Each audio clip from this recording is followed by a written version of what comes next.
चलिए स्टार्ट करते हैं आज का सेशन। तो फ्रेंड्स, ये वैसे कल की वीडियो का एक क्वेश्चन था जो थोड़ा रॉन्ग हो गया।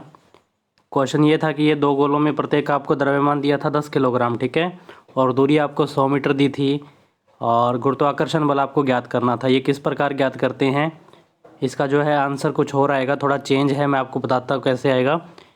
ये 6.67 गुणा 10 की पावर माइनस 13 इसका आंसर आएगा, ठीक है। अभी मैं आपको करके बताता हूँ, इनमें से कोई ऑप्शन नहीं है, ठीक है ना। तो यहाँ से आपका इस क्वेश्चन के अकॉर्डिंग आप यहाँ पे इसको मानोगे ऑप्शन द कोई नहीं, ठीक है। राइट आंसर क्या है, 6.67 गुणा 10 की पावर माइनस 13 न्यूटन इसका आंसर आएगा। कैसे आएगा वो मैं करके बताता हूँ दोबारा आपको।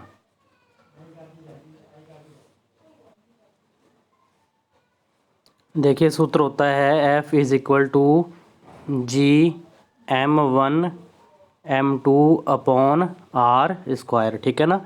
G की वैल्यू हमने रखी थी 6.67 गुणा 10 की पावर माइनस 11। दो द्रव्यमान कैसे थे, प्रत्येक का द्रव्यमान था 10 किलोग्राम, है ना। और r² यानी कि दूरी आपको 100 दी थी, उसका स्क्वायर करेंगे तो कितना हो जाएगा, ये 10,000 हो जाएगा, जिसमें से 2 जीरो कट कर दी थी हमने। लेकिन मैंने यहाँ क्या किया था, गलती से इसको डेसिमल को 100 से कट कर दिया था, ठीक है। लेकिन ये ऐसे नहीं होता, ये है, मान लो इसको 100 को हम क्या लिख सकते हैं, 10 की पावर 2 लिख सकते हैं ना। ये तो अभी प्लस में है, और जब ये ऊपर जाएगी तो किसकी हो जाएगी, माइनस की हो जाएगी। जब ये ऊपर जाएगी तो मान लो अब ये 10 की पावर -2 होगी, ठीक है। तो फिर -2 और -11, क्योंकि आधार क्या है, समान है, तो घातें जुड़ जाती हैं। तो 11 और 2 कितने हो गए, टोटल 13 हो गए।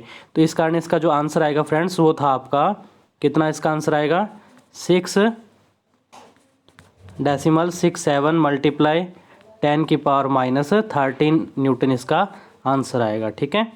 इसको आप राइट कर ले, मैंने टेलीग्राम पर भी सही करवा दिया, इसकी वीडियो के कमेंट में भी आपको पिन कर दिया है इसका आंसर दोबारा से, ये इसका राइट आंसर है। चलिए आज की वीडियो में, और ये हमारा बलों के प्रकार का अलग टॉपिक है जिसमें हम बात करेंगे पेशीय बल, स्थिर वैद्युत बल और चुंबकीय बल के ऊपर, ठीक है। और कुछ जो क्वेश्चन बनते हैं कि गुरुत्वाकर्षण बल का भी इनसे कुछ संबंध होता है, तो उससे संबंधित जो इम्पोर्टेंट क्वेश्चन है वो मैंने इस वीडियो में ले लिए हैं, ठीक है। देखिए फर्स्ट क्वेश्चन क्या है, और इम्पोर्टेंट है फर्स्ट जो क्वेश्चन है। देखिए क्या लिखा है, सबसे कमजोर बल कौन सा है, गुरुत्वाकर्षण, नाभिकीय, दुर्बल अंतराण्विक बल, विद्युत चुंबकीय बल। तो सबसे कमजोर जो बल होता है फ्रेंड्स, वो होता है गुरुत्वाकर्षण बल। और सबसे मजबूत बल कौन सा होता है, प्रबल बल कौन सा होता है, तो आप बताओगे नाभिकीय बल होता है, ठीक है।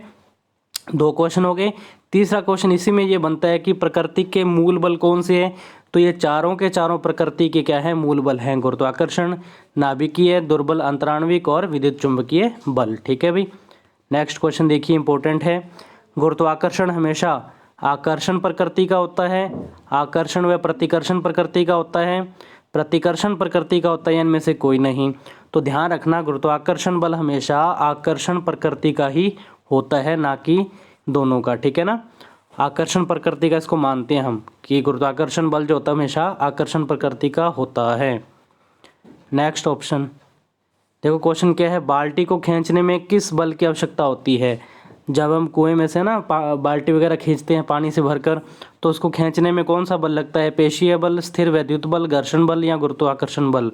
तो इसका जो आपका आंसर रहेगा पेशीय बल, क्योंकि पेशियों में खिंचाव उत्पन्न होता है, तो जिस कारण बाल्टी को हम ऊपर खींच सकते हैं।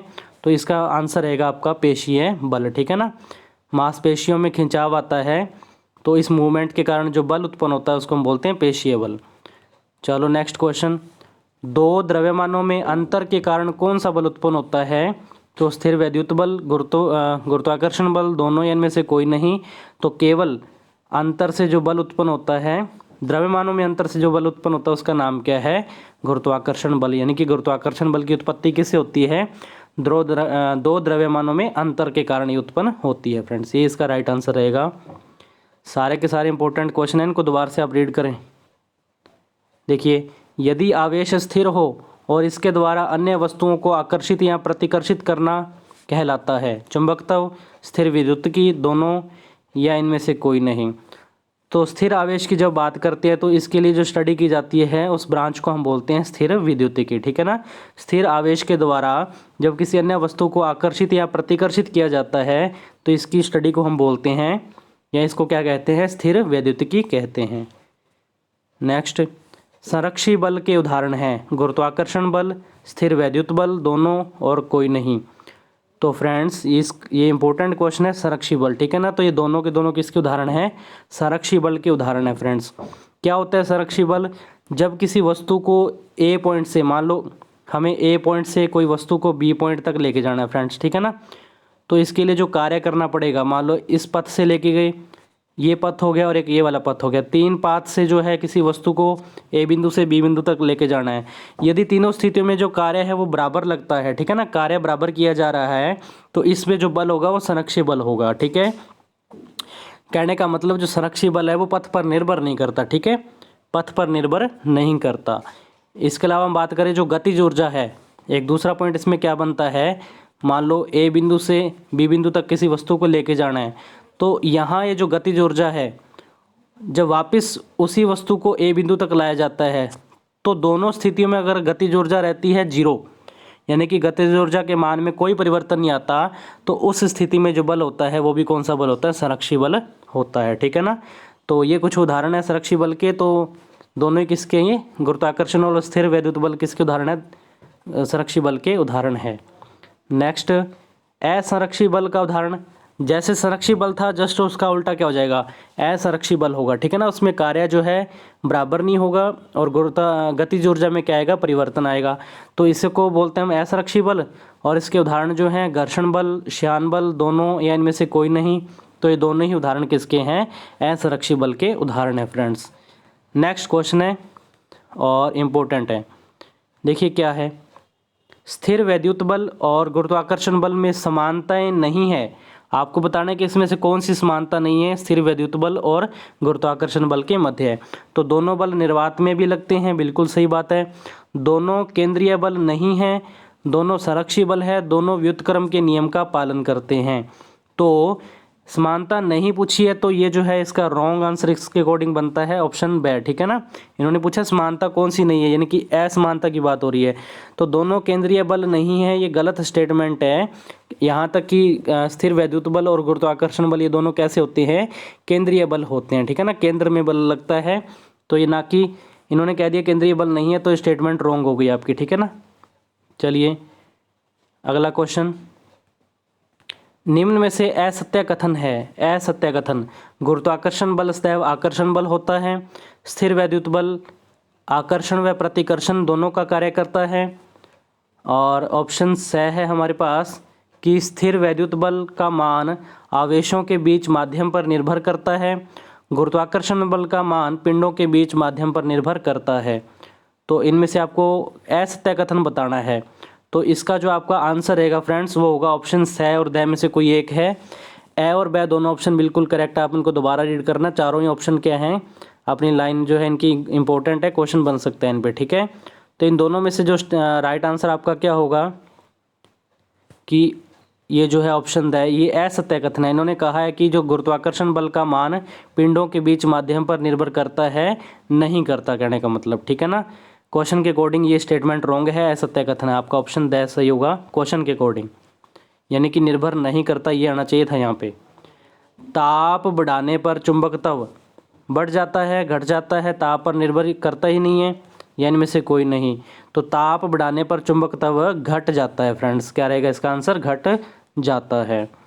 नेक्स्ट क्वेश्चन है, किसी भी चुंबक का मौलिक गुण है, किसी भी चुंबक का मौलिक गुण क्या है, केवल आकर्षण, केवल प्रतिकर्षण, आकर्षण व प्रतिकर्षण दोनों, या इनमें से कोई नहीं।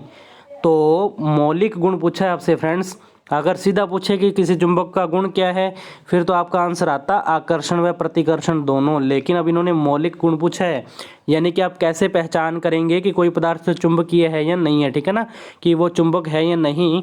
तो केवल उसके प्रतिकर्षण से पता लगता है, केवल प्रतिकर्षण से पता लगता है कि वो क्या है, एक चुंबक है। तो ये इसका मौलिक गुण हो गया। नेक्स्ट आपके पास क्या है क्वेश्चन कि क्यूरी ताप, ये नोट लगा के मैंने लिखा है, क्यूरी ताप किसको बोलते हैं, वह ताप जिस पर लोह चुंबकीय पदार्थ जो है उसे किस में बदला जाता है, अनुचुंबकीय पदार्थ में बदला जाता है। तो उस ताप को हम क्या बोलते हैं फ्रेंड्स, क्यूरी ताप के नाम से जानते हैं। और चुंबकीय बल कैसा होगा, आपको बताना है संपर्क बल, असंपर्क बल, दोनों या इनमें से कोई नहीं।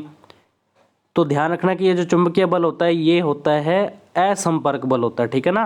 असंपर्क बल होता है, जैसे मान लो दो चुंबक रखी हुई हैं, ठीक है, ये इसका नॉर्थ पोल है और ये साउथ पोल, और इधर हमारे पास एक चुंबक है जिसका ये नॉर्थ पोल और ये साउथ पोल।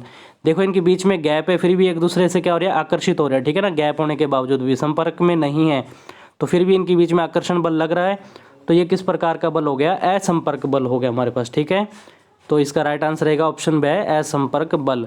तो ये थे कुछ इंपॉर्टेंट क्वेश्चन आपके बलों के प्रकार से संबंधित, और बल जो है टॉपिक है हमारा कंप्लीट होता है। इसके बाद हम स्टार्ट करेंगे गति, गति के प्रकार, गति के नियम, ठीक है, इनके ऊपर हम डिस्कस करेंगे।